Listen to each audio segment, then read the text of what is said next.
Lumayan bang, hasilnya bang, jualan-jualan kayak gini bang. Bisa buat makan, bisa buat jajan anak. Gaji suami kita simpen buat beli sawah. Daripada ngebacot, nongkrong-nongkrong gak jelas, nyinyirin orang, gak dapat duit, dapat dosa iya.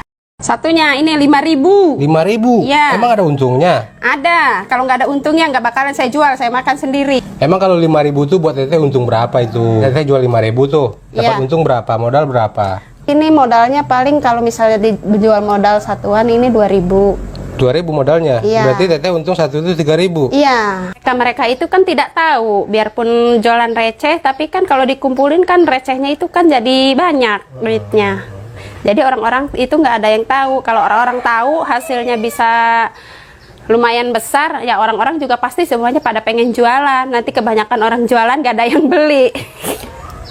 Makanya biarkan saja mereka berkuar-kuar. Emang ada untungnya itu jualan kayak gitu. Padahal kan untungnya sangat besar.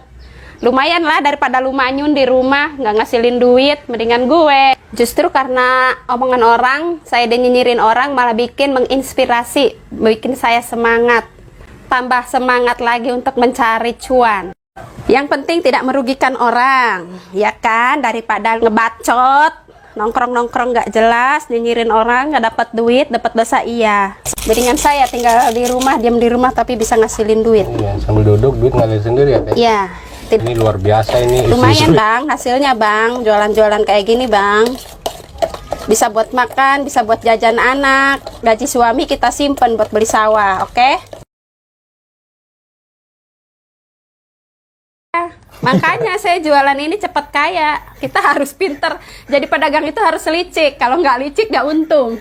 1 minggu saya bisa beli mobil Pajero, bukan Pajore ya. Nyari untung lah, ngapain kalau nggak untung dagang mendingan tidur.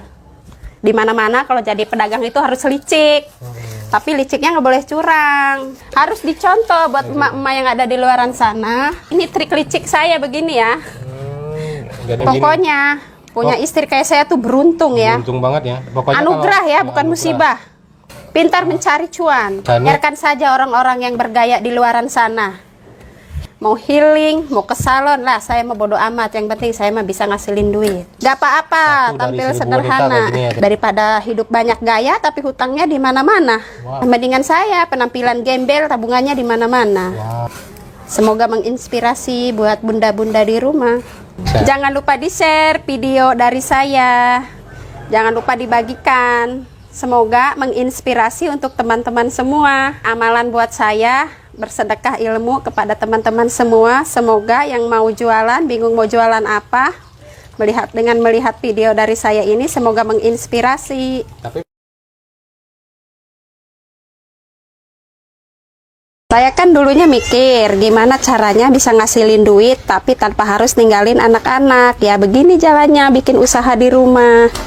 Dengan menontonnya video saya ini, semoga emak-emak yang ada di luaran sana semoga menginspirasi, bisa ikut jualan di rumah. Bisa sambil jaga anak, bisa sambil ngerjain kerjaan rumah, tapi bisa menghasilkan cuan. Iya, awalnya saya kan lihat-lihat di YouTube tentang makanan, tentang jajanan. Terus saya memodifikasi lagi, terus saya kasih resep rahasia biar orang nggak tahu, biar rasanya lebih enak. Lumayan bang, hasilnya bang, jualan-jualan kayak gini bang. Bisa buat makan, bisa buat jajan anak. Gaji suami kita simpen buat beli sawah, oke? oke. Ya, manusia itu kan nggak ada puasnya. Kalau manusianya yang bisa bersyukur ya biarpun duitnya seberapapun itu pasti merasa cukup.